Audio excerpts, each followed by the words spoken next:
All right, welcome into episode 9 of Between the Lines. And today we're going to be doing some more NBA playoffs recap and just going over some of all the 4 second round series that we have and just where we stand in all those series.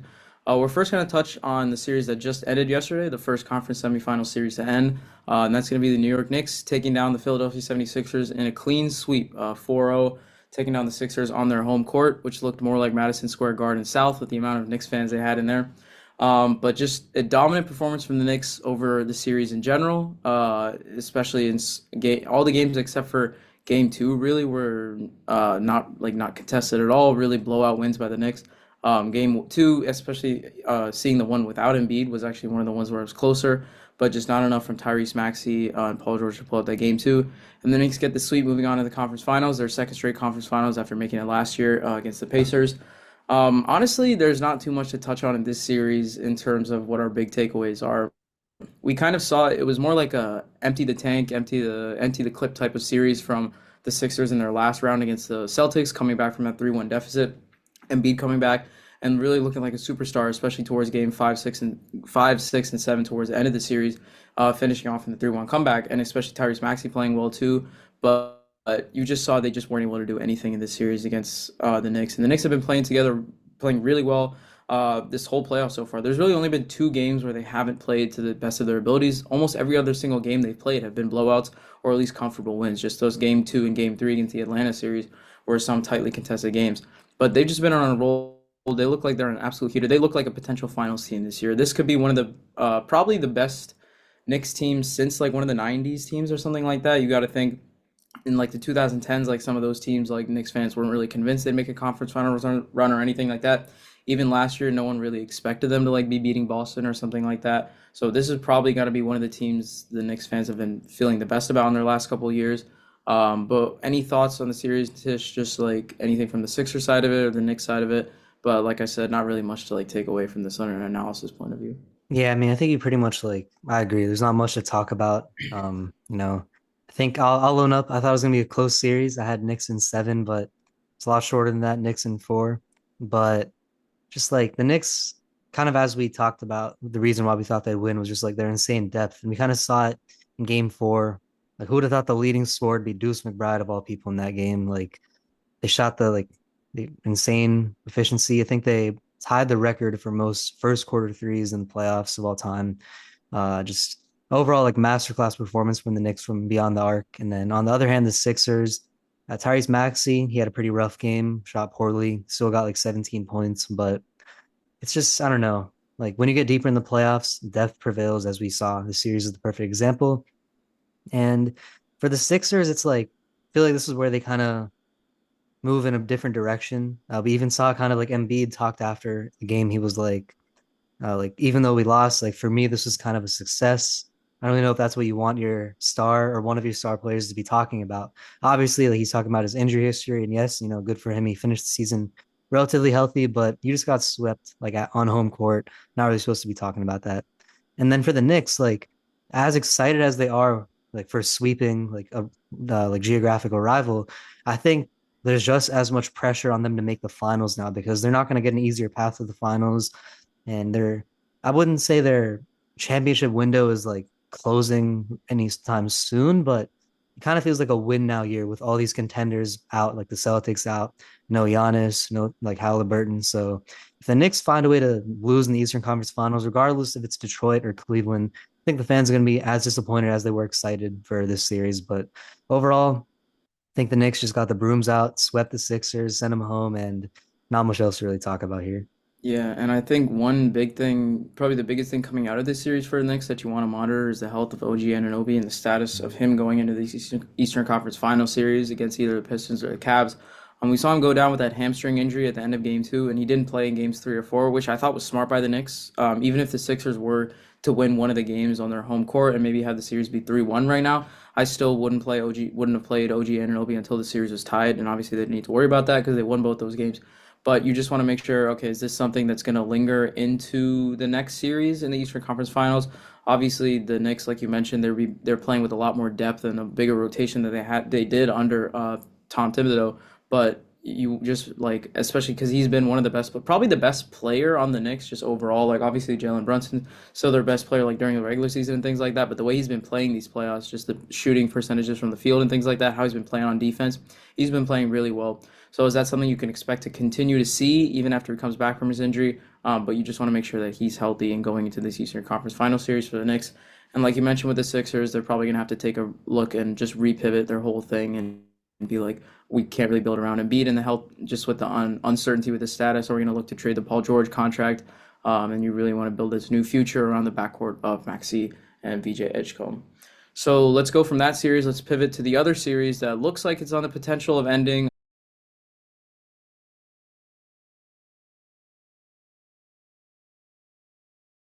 Obviously, we have game four tonight in LA, but this is our one seed OKC Thunder taking on the four seed LA Lakers. LA is down 3-0 in this series, even after three, I would say, good games from LeBron James and three overall good just game plans from JJ Redick and what he's been doing. But it's just been hard just to overcome the amount of talent that just comes in waves from OKC. We see guys like AJ Mitchell now who's playing really well even with the absence of J Dub, Jalen Williams on the bench in street clothes for all these three games. OKC's still been taking care of business and just like a machine the last couple games. Just there's really like I mean it's similar to the Knicks Sixers series. There really isn't much analysis to do on this one. The Lakers, like we mentioned before our series started, we mentioned this in our preview. They just don't have enough talent to hang with OKC, and no team in the league really, except for maybe the Spurs, which we look like we might be on a collision course heading towards for the Western Conference Finals, has the talent to hang with OKC as a team. So we're just not seeing the requisite talent level on the offensive side of the basketball or the defensive side of the basketball to stop OKC. What are your thoughts on how the Lakers have been playing? I know you mentioned you wanted to get something talk about like Luka Doncic, one of the star players, most important players for the Lakers that hasn't been playing. Any thoughts on that, or how SGA has been playing during this series? Not exactly up to his MVP caliber, but they haven't needed it so far. Yeah, I mean, I definitely got a lot to say. We all had OKC in five, even Rohan when he was on the show last week, and I mean, even that might have been generous. OKC might complete the sweep today at 10:30 as we're recording on the 11th, but there's just so much going on. I mean, LeBron playing better than even I expected him to. I'm not gonna act like he's playing some like fantastic winning basketball. His points per game are high. He's the leading scorer in the series, but I mean, he's been tasked with just like shooting the ball every single possession, dang near. Like, I think he shot like 25 shots in one of the games. He's 41. He shouldn't be doing that. Should be the workload for Luka Doncic, who I'll get to in a second. But yeah, and then on the other hand, like the supporting cast for the Lakers, pretty much outside maybe Rui Hachimura, who's been pretty consistent in this series, like shooting insanely well from beyond the arc. There's been pretty much no one well. Austin Reeves, I'm gonna give him a bit of grace. You know, he came back from a 5 week absence and gonna be a bit rusty, but at the same time, like this is kind of an important year for him. He's looking to get a max contract next year. And with this playoff performance he's been doing, I don't know if he's gonna guarantee get that in the offseason. I mean, he more than likely will, but could be some question marks, especially with how his game four performance is. But other guys like, I guess so DeAndre Ayton, man, like the Twitter memes have been ruthless. I saw one that said like when he crosses the road, he looks like up and down instead of left and right. Like I saw him airball like a 3 foot shot in the paint, man. Like I had enough with him, and pretty much, I'm not gonna act like I'm like Hap over here. But whenever we traded Anthony Davis away for Luka Doncic, I did say like we're gonna miss the paint presence of Anthony Davis, no matter who else we get, and got DeAndre Ayton, probably one of the softer bigs in the league, and it's shown, just like Chet Holmgren playing probably as OKC's best player in the entire series as a result of our lack of a paint presence. But overall, LeBron, you did all you could, my GOAT, but just unfortunate, inevitable sweep likely incoming. Then on the OKC side of things, we've seen Shea not really play as well as he as in the regular season, but that just goes to show how deep OKC is. Like as you were talking about, like AJ Mitchell has really risen in this series, averaging 20 points a game on ridiculous efficiency. Chet's been playing fantastic basketball, but yeah, I think let's just get to Luka Doncic here. I think you know I'm not gonna act like I know everything. Obviously, what's going on behind the locker room. We only know so much as fans, but he's been out for almost 6 weeks at this point with a grade two hamstring injury. And whenever the initial injury happened, the report was that he'd be back in roughly like 4 weeks. They were saying probably by the second round of the playoffs. That's why, like, when they're playing the Rockets, it was like, okay, they lost 2 games. Maybe there's more time for Luka to come back. But he just hasn't been coming back. He's not playing in game 4. And I'm pretty disappointed as a Lakers fan. Obviously, I'm not going to act like a player should, risk their injury, but we've seen a guy like Anthony Edwards who was out for, he was on, I think he was scheduled to be out for on a week-to-week basis with that like hyperextended knee. And he streamlined that recovery into like a weekend. Like, he came back after 2 days. We'll talk about his performance in a bit here, but he's been playing fantastic. And so, Luka, man, like the Lakers needed you, and you didn't really show up for them. So I'm a bit disappointed. And I guess we'll see what else happens here tonight. Yeah, and I mean, you mentioned it. Like we've seen a lot of superstars just play through injuries just this playoffs alone. We're seeing a guy in Jason Tatum. Obviously, he was held out of that game 7, but he played the entirety rest of the first round with what looked like to be some uncertainty with his other leg, some calf issues there, and a guy that had a serious Achilles injury last season. So he's still putting it on the line and risking it there. Joel Embiid coming back from his appendix injury and things like that. And like you mentioned with Anthony Edwards and other guys, Victor Wembanyama coming back after the concussion. So it's just disappointing to see one of the stars of the game, one of the best players in the game, and a guy that might have made the series a lot more competitive be out for some time. But before we move on to some of the next series, one of the big topics surrounding this series and obviously surrounding OKC as a whole this season has been some issues with their team as a whole being issues with flopping and like the dramatics in terms of like drifting fouls and things like that, and issues with how fouls have been called on this team in the regular season and in the playoffs especially. So I just want to get your thoughts on that and touch on that a little bit. I mean, I think like my thoughts. I think we've talked about this before, just a little bit on the pod, and we've talked about it personally, obviously too. But it's my thing with the flopping and the OKC and SGA in general as his play style hasn't necessarily been anything directed towards his ability to score in the mid range or things like that. And a lot of the roster construction having a lot of guys that are 3D wings and anything like that. It's not necessarily with how their play style is in terms of a basketball sense. It's more in terms of their play style of how they're allowed to play on defense and how the way they're officiated on defense versus the ways teams are officiated against SGA when SGA is on the offensive end, and specifically SGA. But a lot of their other players do tend to flop things like that. We saw a guy like Chet Holmgren, a 7 foot center, flop like he got shot in the face, even though it was just nothing from I believe it was DeAndre Ayton or LeBron James in the post that was backing him down in game 2, and he acted like he took a shotgun blast to the face and he was on the ground and things like that. So my issue with them is I love the way that they're allowed to play defense. I really love the physicality that's been allowed for them, especially in the regular season. That's a good amount of physicality believe should be allowed in the league today. Not saying that we need to go back to like the 2000s, 90s prison ball that we used to have, but we do need to allow more physicality in the game to make it easier for defenders because we know offensive players are more talented than ever before. But if OKC is gonna be allowed to have that level of defensive pressure on one end of the floor, we can't be reffing games where we're allowing SGA to get away with the amount of grifting and flopping that he does. He's a talented player. He doesn't need that amount of grifting to get his shots up and get his points. He can score well enough without that. I'm very confident in that. I don't like the way he does that. It's unbecoming of an MVP player to be doing things like that and grifting like that. And I don't like how the team as a whole has taken on that personality of just being a lot of grifters and foul baiters and things like that. You see a guy like Alex Caruso that's been known as a hard-nosed defensive player for the entirety of his career. He's taking charges when LeBron's just walking up into the elbow area and taking charges like he got like run over by LeBron or something like that, going down the lane or something like that. Chet Holmgren, we mentioned before. Even Jared McCain, a guy that we saw has just been a really good 3D guard for his first couple of years of his career, and he's been flopping every now and then in this series. So I just really have an issue with how they're refed and how they're officiated on both ends of the floor. I just want it to be equal on both ends. Treat the way that you're treating OKC on the defensive end. Give other teams that ability to do that same type of defensive pressure to OKC and to the SGA, especially when they're on offense. I just want it to be fair overall, and I think this is one of the bigger issues facing the league right now. Obviously, there's a lot of like conspiracies and things like that. I'm not sure how much I believe that because if it was really ref conspiracy, why would Adam Silver want to give it to one of the smallest markets in the league? You would obviously see something like this with LA or New York. But that's just sort of my thoughts on it. What are some of your thoughts on SGA and just like this whole flopping debacle with them? I mean, nah, man, it's corrupt. We see all these refs wearing like Shea ones out here, but I mean, honestly, like I think we both feel this way where we're not saying that if the officiating was fair, the Lakers would be winning this series. It would be closer. Obviously, OKC would win, but from like a viewer standpoint, it's pretty bad to watch. Like kind of like you said, I don't like the double standard where I love like physical defense, especially in the playoffs. Like you kind of want to let the guys play it out. Kind of like we've been seeing in like that Spurs Wolves series where it's a lot more physical. So if you allow that on the defensive end for OKC, but then on the offense, like the most like delicate of like a finger touch to the elbows, like a whistle, it's really ridiculous to watch at times, especially like SGA because I mean, he's a talent, he's a superstar, he's a talent, but it's kind of annoying from a fan's point of view to see him get to the line so much in such a soft way. I'll say it's pretty soft. And he's really talented. He doesn't have to do that. He's an assassin in the mid range. He was near 50, 40, 90 this year.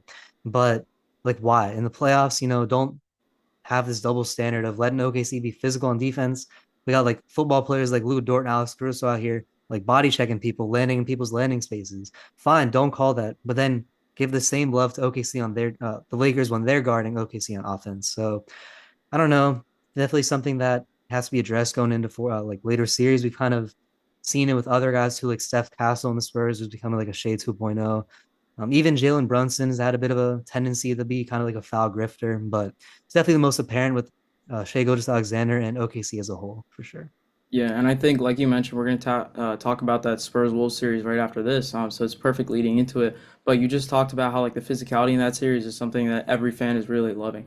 And no one, I mean, obviously the series isn't really in hand and making it more interesting with this Lakers OKC series, but there's a reason that no one finds this OKC team that likable. And as much as people have drawn a lot of comps to how dominant they are, to how dominant the KD Steph Warriors were in their reign, but as much as that team was unfair because of how much talent they had stacked on their roster, no one really found the team unlikable because of their play style. Everyone almost loved the play style. The play style they had pushed basketball forward. We have this sort of 3-point small ball revolution that it may be coming to an end now, just with the way the Warriors dynasty is and sort of like size coming more into a face of the league, and just having more size in your team is going to be helpful. But what the Warriors did to basketball was really helpful and just revolutionizes the whole game. If anything, the way OKC is playing is sort of taking back the game. We don't want to see like this amount of like flopping and things like that. Anything like this brought into the league. If you were doing things like this, just playing at your local like rec pickup game or something like that, or at a YMCA game or something like that, you get thrown out of the game for doing some of the stuff that SGA is doing. No one's gonna want to play with you if you're calling some of these fouls and just complaining the way he does. So we just want to see it equal on both sides. There's a reason there's a lot of more players that are liked than SGA compared to like, especially a guy like Anthony Edwards and Victor Wembanyama, two guys that we see at the forefront of this Wolves Spurs series. Because of the way they play, their play style is just so much more liked in the NBA. So it's just like really the way that like SGA is acting and things like that. No one really wants to see that from him, and we don't really need to say that. He's a talented player and he can do without it. Yeah, it's kind of like you said that perfectly, where like with the KD Warriors in like 2017, 18, 19, like as much as people hated them, it wasn't because of, like the way they play. It's just because of how people were in awe of 3-point shooting, small ball lineups, like that death lineup that they'd say in the end. Whereas like now it's like people hate them because of the way they play, just all this like foul baiting, foul grifting. And it's kind of like a perfect parallel in my eyes, like to the NFL, where like often, I mean, when the Chiefs had the chance to three-peat, obviously they didn't because of the birds. They're getting a lot of parallels to like, are they up there with like the Patriots dynasty? And obviously both are pretty disliked by fans, but I think people dislike the Patriots a lot more for just how dominant they were. Whereas like a lot of people hated the Chiefs because of we saw all like the nonsense flags they were getting, the roughing the passers, favoring Mahomes, a lot of like missed calls. So it's kind of like an interesting parallel there. But I think like the Warriors were kind of like the Patriots, the 2010s Patriots of like the NBA, whereas like the modern day OKC potential dynasty is like the Chiefs potential dynasty of the 2020s. But I guess let's go ahead and get started with the next series here. Spurs and Wolves. Overall, pretty probably the best series going on for sure, in my opinion, and probably everyone's opinion. You want to get us started here with your guy, Ian Edwards? Yeah, I mean, so this is a series that I took the Wolves, or sorry, the Spurs in 7 games. I honestly, at this point, I still think it's going to go 7 games, and I think at this point, I'm going to slightly favor the Wolves. If I had to pick again, I would probably say the Wolves to win the series, but it's like a 51-49 type split for me on either side. This is such a close, tightly contested series, and I'm loving what I'm seeing just overall in the series.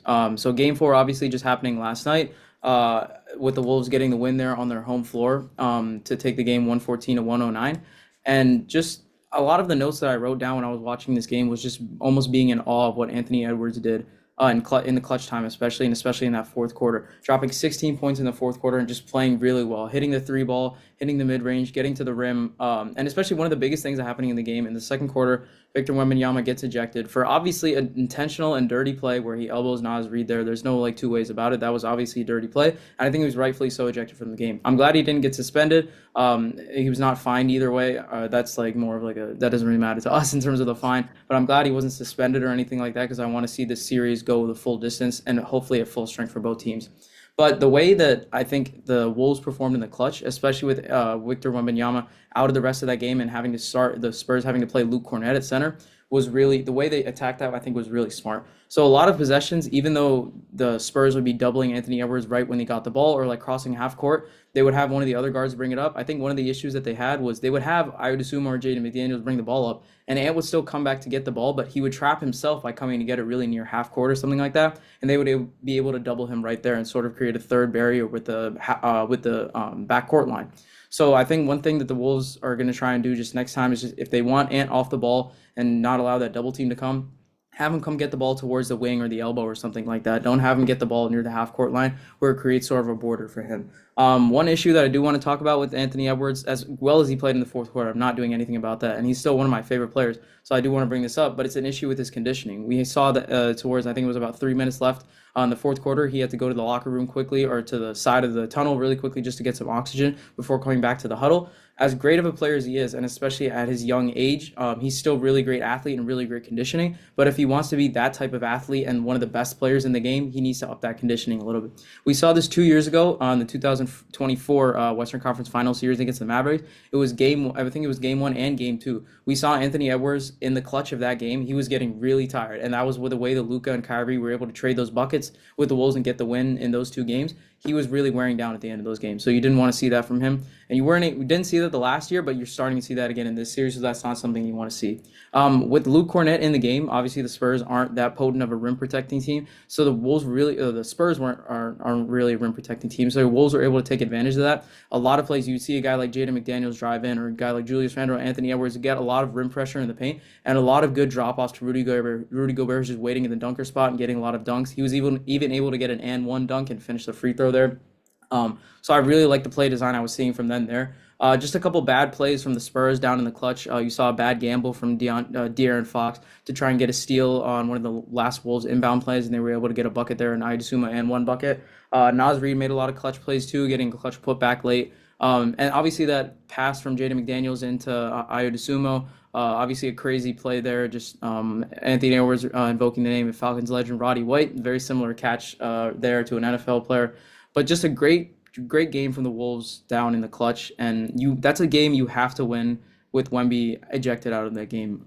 You can't sell that game and go down 3-1 with the Spurs losing their best player and the most physically imposing rim protection player they have. So they definitely needed that win. I would have liked it to see a little bit not as close for the Wolves. Would have liked to see a more dominant win from them, but that just shows how ready these Spurs, the young players on the Spurs, are.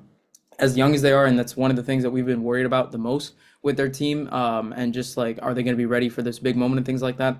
The way they performed, I was really just like shocked and like happily shocked with what I saw. That was a lot of good performance from the youngsters there, especially Dylan Harper. De'Aaron Fox, he's been a guy that even though he did win Clutch Player of the Year, I believe it was like 2 or 3 years ago he won that. I think it might have been the inaugural season of that award actually. But he has won that award one time. He was not great in the clutch. He did have one bucket, a tough bucket over Julius Randle, which was good there. But Dylan Harper was probably the most clutch guy for the Spurs. And the last thing I want to mention before I hand it to you, Tish, and you can just talk about your thoughts on the game. One thing I want to mention, obviously, the box plus minus, it's not an all-encompassing stat. It just takes into account like how good were you on the floor when you were out there on the floor for your team. Obviously, it's not like a catch-all stat, but it's pretty good, I would say.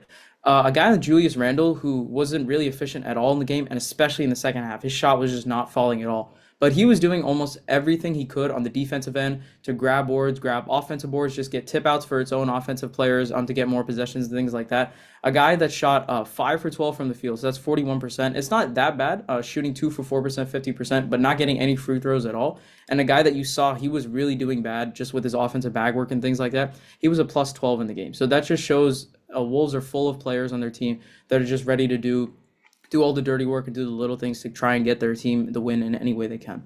So just a lot of my thoughts there. And obviously I'm really excited about this game 5 that's going to be going down tomorrow night. I think it's possibly going to be the best game of the playoffs so far. This is a really important pivot game for both teams. But what are your thoughts on last night's game and where things stand in the series right now? Yeah, I mean, like with Wemby, with that like elbow UFC style to Nasri's like neck. I mean, he got obviously ejected, and the question was like, is he going to get suspended? Obviously, we've seen guys like Ron Artest, even like Hassan Whiteside with similar plays get suspended. But I mean, we all knew Adam Silver. He only got one good playoff series going right now. You can't suspend probably the best guy in that series for the ratings point of view. But I mean, definitely a must-win game for the Timberwolves. Obviously, when you're at home, the Spurs are down their best guy. Like you cannot afford to lose that game. Otherwise, like momentum-wise, to me, the series practically ends right there. So good on them for. And I don't like the people that are like, oh, they only won because Wemby was out. Because I mean, we've seen the Spurs like they made the in-season tournament final without like Wemby playing the majority of it. Like, they're a good team with or without Wemby, and they're a quality like high C level team with or without him. And it's the playoffs. Stuff happens. It's not like Wemby like accidentally got thrown out. He did something bad and he got consequences, so you got to deal with it.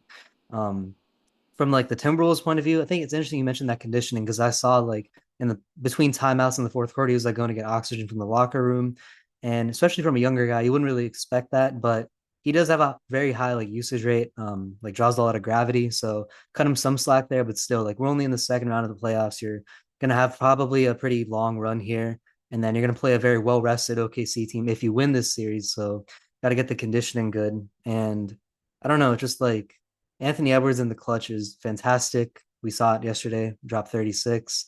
Um, and then on the other hand, like Julius Randle had some offensive struggles, but kind of like you said, I don't think the box score really tells the whole picture here. He was getting a lot of rebounds, playing very good defense. Maybe on the offense side of the ball, the turnovers were an issue. I love like using this stat of like a player they had more turnovers than like field goals made. That was the case with Randle in that game. I think the one, and this is I guess a question I have for you, is like maybe going in even to like the off season, just like looking at the Wolves, how they want to build their roster for next year. Like, how concerned are you about the fact that because we've kind of seen it like throughout the playoffs, like Ant has the ball in his hands a lot, and he's as much as good of a player as he's not really like a playmaker. He's an ISO guy. That's how he cooks. So like, how much do you think it would benefit the Wolves to have like kind of like almost like a younger Mike Conley in a way where they can have someone that can bring the ball up and like facilitate an offense without even have to be like a scoring threat. You think that maybe help the Wolves in some games, or do you think they can go deep like with their current like kind of like ISO ball? I mean, we saw they attack the rim with Wemby being out, but in general, they've been playing a lot of ISO ball. So how do you think that could change going Yeah, forward? and I think you mentioned it perfectly. Like Mike Conley, a guy obviously getting traded at this season, but able to come back to the team because of being cut. He hasn't been like starting for the team, but he's still, I would say, like a good veteran presence and providing good minutes for them when he's on the floor. But they really do need to find that guy that's going to be that backcourt mate for Ant, I think, for the majority of the rest of his career. I think that could possibly be a guy that you see in Ayo Dosunmu. His contract is going to be up this year, so he's going to be an unrestricted free agent going into next season, and he's definitely earned himself a lot of money the way he's played this playoffs. Obviously, dropping that 43-point game versus the Nuggets in Game 4 of Round One. But I think if they could get him re-signed, that would be a great thing to have there as that backcourt mate. That could potentially be the guy that's starting the offense, bringing it up, and not letting Ant be the one bringing it up. And he's going to be facing a lot of double teams for the rest of his career because of his athleticism and the way he's now able to shoot the ball for the really high percentage from the three. So I think you're going to look at potentially Adesumo as an option there. Bones Highland, could that be an option? I'm not really a fan of his game overall because I think he does like provide some like access points for an opposing offense on the defensive end because he's not the greatest defender. But Adesumo is definitely a better and well equipped defender to be able to be that Ant's backcourt mate for the rest of his career or a good part of his career. I do think one thing that's been mentioned by a lot of like Timberwolves fans I've seen, a lot of NBA fans in general, just a potential like replacement as that second option for Julius Randle. He's a guy that, like we mentioned before, he did play well for, especially for having a bad shooting game. He did play pretty well, and I'm really appreciative of what I saw from him and just being able to do things in the clutch and just do all the dirty work and get the little things like get boards and things like that. So what he did there was really good. But you're gonna need a second option alongside Ant that can reliably score in the playoffs. You've had that in the last couple years with you had that in the first couple years of Ant's career with Karl Anthony Towns, a guy that's a pretty solid scorer, and we're seeing that now with the Knicks. But you're gonna need a guy that is preferably a big, so a power forward, maybe you're like a bigger wing type player, but that can also score alongside Ant. So I think those two things are the things you're gonna really want to find alongside Ant to make sure he's not playing, and the whole team isn't just playing this ISO ball in general for the rest of his career. Jaden McDaniels, we've seen he's a pretty talented ISO player. The way he's been playing, like part of me might have thought was that just going against the Nuggets and a team that's a lot of bad defenders, but he's been doing that well against the Spurs as well. So you're gonna want to first make sure you have that point guard that can be alongside him with the rest of the for the rest of his career. Is that I assume or is that someone else? And getting that second option that can be a reliable score when when teams are double teaming it in the playoffs or in big regular season games or things like that. Yeah, even like a guy like Terrence Shannon Jr. Like he's obviously had a lot more like scoring output than like playmaking, but I mean, we could even see him like kind of develop into that playmaker that the Wolves could use next to Ant. And then, I mean, we've seen a lot of talk of like, KD always just bounce around the league like he does, but in a way, like he would be a pretty decent compliment. I think obviously, like if they could land Giannis, your other favorite guy, that would be an excellent presence in the front court. But I think definitely targeting the front court and then kind of locking down, like retaining Adesumo or someone else that could kind of handle the ball in the backcourt as well would be beneficial. Yeah, and I think one thing you mentioned with the potential, like going for a big, swinging for a big move, like a KD move or a Giannis move or something like that. I think I probably would be slightly more inclined to a move. As much as I would love to see probably my two favorite current players in the league team up, and Giannis and Ant. I think KD move I would be slightly more inclined to see for the Wolves. Obviously, I think there are chemistry and like locker room issues that have been well documented, especially with this season with the Rockets, that I'm not sure you want to introduce into the Wolves for the next couple of years in their locker room. But or it might just be like 1 year with KD at this rate. Who knows if it's a couple of years? But I think just the fit with him and KD could work better, just because you have two guys that are more proficient with some of the outside shooting. If you put a guy with Giannis, obviously such a dominant rim force and things like that, you really could pack the paint against the Wolves and it might get too crowded there, because Giannis is a guy that really hasn't developed the outside shot too much outside of just a couple feet outside of the paint, which he's gotten better at, but obviously not a three ball threat or anything like that. Anthony Edwards has definitely accomplished himself into like made himself a really good 3-point shooter and things like that, but you don't want to see like him having his rim efficiency decrease by how many guys they're able to put in the paint to defend that. So just some issues with that. Are you going to have to trade the Gobert contract? If you're having Gobert along with side with Giannis or something like that, it might be impossible to score on you on defense. It might also be impossible to score on offense with those two guys in the paint, especially without a three ball or anything like that. So just a couple thoughts for the Wolves and how they might attack their offseason. Yeah, I think like definitely, as dominant as Giannis is, you kind of want to space the floor on offense. And I mean, interestingly, like, I mean, with Katie, he's always a wild card. You never know what he's going to do chemistry wise. Like, I mean, he literally played with Harden at like on OKC and on the Nets, but they had a falling out. So, but we kind of seen like Ant and Katie have like kind of like a nice chemistry when they played for Team USA. They even did like kind of like an interview together on a stage for some event. So it's kind of like I think Ant's favorite player is KD all time, if I'm not mistaken. So kind of like a big brother, little brother relationship there. Maybe that could work out there. But I guess those are our thoughts on probably the best series going on. And let's move on to the last one, the Cleveland Cavaliers taking on the Detroit Pistons. So currently, as we record, actually right now, that game's about to tip off, game 4 in Cleveland. And the Pistons are up 2-1. So pretty much a very important must-win game for the Cavs here. You want to kind of clinch another home court game for the series.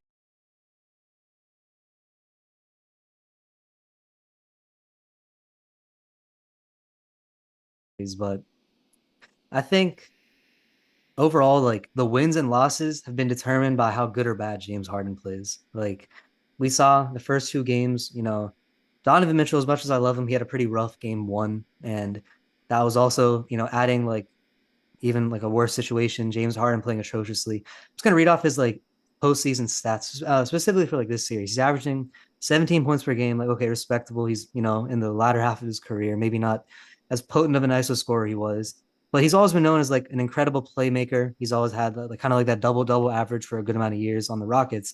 He's averaging a 1-to-1 assist to like turnover ratio right now. Like I think that he's up there with like Cade in terms of total turnovers in this playoffs, except like Cade is the primary ball handler and he's playing with a bunch of cones on offense. Like I'm not gonna hold it too much against him. He has an insane workload. Even if he has like a rough shooting night, you can't really blame him too much. Harden's like the number 2 on the team, maybe even the number 3 if you want to consider Mobley. So there's no reason he should be having such horrible assist to turnover ratio. Like you have 2 pretty good lob threats, Evan Mobley, Jarrett Allen, and that's what Harden loves. Like we saw Clint Capella, we saw like Nicholas Claxton, other players like they're good lob threats whenever Harden's there. So Harden clearly is. I don't think it's a stretch to say that he might be the worst starter in the postseason this year. Like obviously excluding guys that barely play, like barely see the floor, like major starters, he might be the worst. Even like just because of the fact that sure he's averaging 17 points a game, but at what expense? Like he's averaging like dang near like 6 turnovers a game. Like going back to it, he's had I think 6 games now with more turnovers than field goals made. I keep going on that stat about Harden, but it just like tells the story perfectly. He's not playing well, he's not playing efficiently. And I don't love like slandering a guy over and over. It gets boring to a point, but he's really deserved it. He's doing it to my at the expense of one of my favorite players, Donovan Mitchell. Luckily, he's able to like overcome the shackles of Harden in game 3, getting a very important series win there. We saw Mitchell drop 35 with 10 boards as well. doing what he does well. And I think the Cavs pretty much when Mitchell has the ball in his hands more than Harden, then when they're going to win games. We saw the whole point of trying to trade Garland for Harden was to get another ball handler to like take some stress off of Donovan Mitchell because Garland was a good ball handler, but Harden was more of a win now move, and we saw that hasn't really worked. So Donovan Mitchell, when he has the ball in his hands, is much better for Cleveland's offense and getting the other guys going. So we'll see if they get this important game 4 win at home. Going to need another big night from Donovan Mitchell. We saw one of the other great shooting guards like Anthony Edwards put up a monster night in a must-win game 4. Spida, can you do it again? Let's see. What are your thoughts so far? Yeah, and to touch on some of the James Harden things, I mean, everything you said was exactly on point with everything about the stats and everything like that. We've harped on this before. He's one of my least favorite players all time, and that's partly due to because of his lack of playoff success, and he just doesn't care about the moment and things like that. He's obviously shown that he's not built for these big playoff moments and things like that when the lights are the brightest. He doesn't shine in the playoffs. He's had a lot of bad playoff games previously with the Rockets and all of his other teams. I haven't liked he doesn't really rely on that as much anymore, but previously in the past, I never liked his style of play and things like that. Too much being too dominant with the ball and things like that. Some of his foul grifting before foul grifting was even really a thing it is now. So you touched on that. I'm not going to go over that again, but it's just a player that we know we can't rely on in the playoffs at all. And one thing you mentioned with the lobs, this is actually something I remember hearing an NBA player talk about a year or two ago, just in terms of like how when you're catching lobs or things like that and throwing up your lobs to your big man. James Harden, as a left-handed player, when he's able to go down to the lane and throw up the lobs. So I guess he'd be coming up with his left hand and throwing it up to the other side. So it'd be a lot easier, even if it's just for one-handed lobs, for guys who are right-handed, like Jared Allen and Evan Mobley, to get as many like alley-oop dunks as possible. That's just one thing. Like I remember an NBA player talking about. I think this was when De'Aaron Fox originally moved to the Spurs. A left-handed ball handler throwing up his lobs to a right-handed big man should just be netting a lot of lobs like that because a lot of teams aren't accustomed to a player driving left or things like that because most players are right-handed in the league. They want to go to the right. So he should just be racking up assists based on that, just the ease of lobs and things like that. You do have a strong paint presence, Jalen Duren and Isaiah Stewart, but you have two guys that are really good lobbers and they're just tall overall. Like Jared Allen's a tall player. Evan Mobley's a tall player. They're able to just use their verticality and vertical spacing and do that, and he's just not able to take advantage of that. A lot of turnovers, like you said. And last thing with Donovan Mitchell, like he's a player that obviously Donovan Mitchell and Anthony Edwards, two of our favorite shooting guards in the league, probably two of the best shooting guards in the league. Devin Booker's got an argument there, but those two could be the two top shooting guards in the league. Well, like you mentioned, we saw Anthony Edwards put together a masterclass performance to be able to win that game 4, an important game 4, and I expect much of the same from Donovan Mitchell to put together a really good performance, get to the line when he can, put some points down with the free throws and things like that, shoot a really good percentage from the field and from three overall. Obviously, we know he's a talented 3-point shooter. But as much as he can do, he still has to be benefited by some players on his team. Like, even if he's able to perform really well, if his teammates are just dragging him down too much, he's not going to be able to get the win. We've seen that plenty of times in NBA history. A player can play as great as they can. They're still going to be held down by just their overall, like, the team. Like, you're only as strong as your weakest link, that type of saying. Like, that really does apply in the playoffs. So I'm going to need to see a better outing from James Harden, from the two bigs, from, like, the shooters, like Max Strus, Dean Wade, things like that. So I just need to see an overall better performance from them. I expect a really good performance from Spida tonight. Obviously, we'll see. Next time we record, we'll probably have more of a definitive end on how the series went. But I'm expecting a good performance from Spida, and I just want to see him get a little more help from the rest of his teammates on the Cavs. Yeah, it's like, come on, man, just give us one more good series to have before like the next round commences. And Pistons, playing well, but they're definitely a beatable team for the Cavs. They went 7 games with an 8 seed. Obviously, the Cavs won 7 games as well, so that's kind of unfortunate for them. But it's a very winnable series for the Cavs, and the bigger threat will be the Knicks in the next round. But Donovan Mitchell, if you're out there, if you're listening to this podcast pregame, if you need some motivation, finally just get over that second round hump, man. You've never got past there, and you still are top 7 in like playoff points per game all time. But at some point, like those stats, kind of like James Harden, you might be going down that same path where you're putting up all these stats. Harden definitely doesn't have the playoff stats to back him up, but Mitchell right now you do. But if you have no like success wins to back it up, it doesn't really even matter to a certain extent. So hopefully, the Cavs can lock in, get a couple of wins here, make this series interesting. Otherwise, just gonna really gonna question what to do going forward. Do you move off of your two bigs, your tandem of like Mobley and Jared Allen? Do you move off Donovan Mitchell? As much as I love him, I'm sure he's not thrilled with like the situation in Cleveland right now. So I don't know, but I guess we'll see. By the time we record our next episode, probably this round should be wrapped up by then. Maybe just like the final game seven if there are any. But yeah, I guess those are our thoughts so far. All right, so before we wrap up this episode, we did want to talk about something that just happened since. So we recorded our last episode previewing the second round series, and that was just after we had our three game sevens in round one, and one of them being the Sixers Celtics game one. Obviously, the Celtics blowing a 3-1 lead and losing there. And then in the couple days after that, we had the Celtics' best player for the whole season, obviously with the injury to Jason Tatum. Even when he was back, Jaylen Brown was probably still their best player. Um, the going on his Twitch stream after the game and having some thoughts on like the season overall. And one of the biggest things that we heard from him, out of many things that he said in that in that stream, he mentioned how he thinks the refs have a conspiracy against him, and like the way he's been refed and things like that with certain things, how he may be like grifting or how the refs are interpreting him grifting. Another big thing that we heard from him was him saying that this was his favorite year out of his entire career, which is an interesting thing to say when your co-star and probably probably one of your most favorite teammates or something like that. We're not really sure about their outside the locker room dynamic and things like that. But two guys that have been together for almost 10 years saying after he's down almost the entire year with an Achilles injury and you lost 3-1, blew a 3-1 lead in the first round of the playoff series, or first round of the playoffs. So just, what are your thoughts on like, I'll just like give my brief thing on this. Like, I don't care whether or not this was your favorite year. That is absolutely not anything you should be saying on any whatever national TV, national stream, whatever you don't want to be hearing that at all from a guy that's your favorite, one of your star players of your franchise. As to me, as a guy that you won Finals MVP and won a championship with your whole team, a dominant regular season, a dominant playoffs, just less than 2 years ago at this point. That should be your favorite season. Whether it is or not for Jaylen Brown, that's got to be your favorite season in the media. That's what you got to be telling everyone. Because I don't care like what you actually think. Saying something like this, it just makes it seem like you're all about getting your stats. And I think Jaylen Brown is one of the smartest guys in the league. So he should have like realized this or something like that. But you're making it seem like you just care about your stats and you just care about if you're given the controls to the offense, which he was this year due to the Jason Tatum injury. Is this making it seem like, okay, does he want to be traded? Obviously, as mentioned, he's a smart guy. Like maybe this is something he's putting in play. He doesn't want to be in this situation. He liked being the number one guy or something like that, and this is a way to sort of get traded or something like that, or move from the Celtics. There's a lot of potential Jaylen Brown fake trades. I've heard one with like just him and Giannis straight up for one another because their contracts are pretty similar.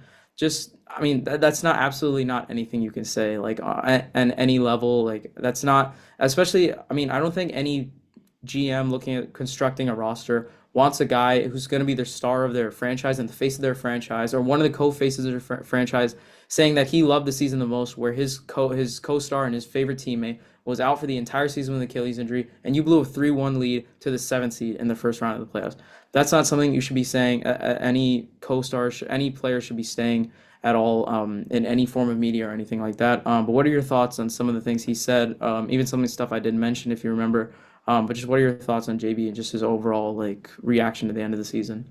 Yeah, and it's like I think he like on the stream specifically, he like so he first started saying like this has been his favorite season like of his career, and obviously like when you win a chip, that should be your year. The year they beat the Mavs, that should be your favorite year. But even if it isn't, like you should still say that to the media. But he had a chance to like clarify, like maybe at first I thought he was maybe saying from the point of view of like everyone doubted the Celtics, thought they'd be like tanking, and they like overcame all the hate and like clinched the two seed, played pretty well. Even like that would be somewhat acceptable to me. That's at least like you're still talking about your guys, even if it isn't about Jason Tatum. But then you just like double down to make it like his career. It's has been his favorite season so far. And so it's like every time, everyone has always tried to put these two against each other. It's like, can this duo work, in Boston? One's got to be shipped. They can never work together. And for some time, like you think, oh, maybe they can, they've proven each other wrong, playing decent basketball, and they came back together. But then they blew a 3-1 lead. And so you're thinking, okay, so wow, Jaylen Brown played this well without Jason Tatum. And Jason Tatum, if he's healthy for next year, like as a Celtics fan, you got to be excited. But then you have saga like this going on. So I think like I wouldn't be surprised if we see a Jaylen Brown move eventually. I'm personally between the two. I still think Jason Tatum is the better player just because of Yep. I'd say they're probably equally talented scorers. Maybe Jason Tatum better from the 3-point line, whereas Jaylen Brown is like more of a dominant, like mid-range ISO type of scorer. But as a playmaker, Jason Tatum is like far ahead of Jaylen Brown. We've seen Jaylen Brown, and it's kind of like a problem in the game seven against the Sixers. Like, if he isn't the one shooting the ball, he can't get anything going for his team. And so at that point, it's just like Peyton Pritchard, like Derek White. It was awful that whole series. Just in game seven, he played well. So if you don't have your I main would guy, say Jason Tatum Tatum, too, like just mhm, overall, and your point about Tatum being better, he's a yeah, better rebounder and defender overall. for I mean, that sure. might be due to his size, but just I think overall, like you said, as a player, just better than JB. Yeah, and so I think like for going into next year, like maybe I don't think we're going to see a Jaylen Brown move maybe immediately. I think you got to give him another shot with Jason Tatum healthy. But looking forward, like I wouldn't be surprised if we see a separation for this duo. And I mean, like he's got to get his media training up. You can't be saying that to the media. I mean, Yeah. the funny thing is like he wasn't even like asked. He just went on his own stream, started yapping his own mind, like his own thoughts. So that's not even like media training. That's just like you got to be locked in, man. He's blew a 3-1 lead. The fans are obviously a bit disappointed, even though they're excited for you overcoming the odds and making it that far, but not really good.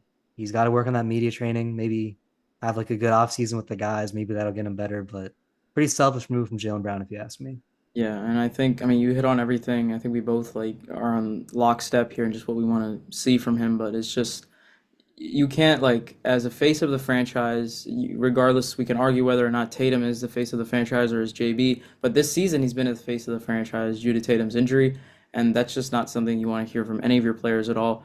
Me personally, like as much as like I know like I guess we could say right now, yeah, obviously if we were getting the money that any of these NBA players are taking, I'd chase the bag any day. Like their money is like incomprehensible compared to like just like normal people and stuff, but like in terms of just all the basketball sense, I would always want to build my team just with guys that just care about winning. They care about doing the dirty things, the little things like grabbing boards and things like that. Just like having guys that aren't scared to just like get in a rock fight game to like win it and aren't all about their stats. They might sacrifice their stats just to win. And it looks like from what we've been hearing, Jaylen Brown isn't that type of guy. Doesn't mean he's not a talented player. Doesn't mean he can't change. It doesn't mean they can't win a chip. If you think about it, the Celtics might like. I guess we'll see what OKC does for the rest of the decade. But I would say this decade, you probably have to pick a team. I would say the Celtics have probably been the team of the decade, so to speak, but at least the most successful team of the decade.